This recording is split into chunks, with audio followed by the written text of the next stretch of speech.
नमस्कार, आज म इन्डक्सन चुलोमा अमलेट पकाउने तरिका देखाउँदै छु। अमलेटका लागि चाहिने सामग्रीहरू: अन्डा, मसिनो काटेको प्याज, गोलभेडा, धनिया, मरिच, नुन र तेल। एउटा भाँडामा सबै सामग्री हालेर राम्ररी फिट्नुहोस्।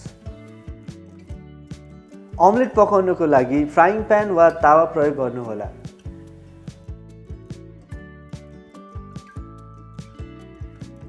पकाउने भाँडाको पिँध समतल हुन जरुरी छ।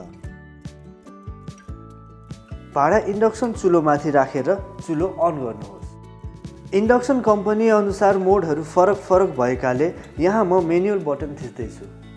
चाहेको पावर छानेर फ्राइङ प्यान तातिन दिनुहोस्।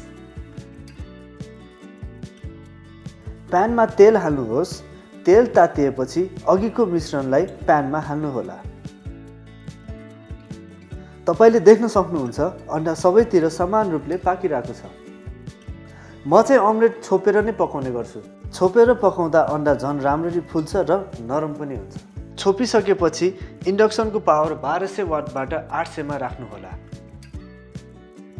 अब इन्डक्सन चुलोको अफ बटन थिच्नुहोस् अनि फ्राइङ प्यान निकाल्नुहोस्। फ्यान रोकिएपछि मात्र पावर अफ गर्नुहोला। धन्यवाद।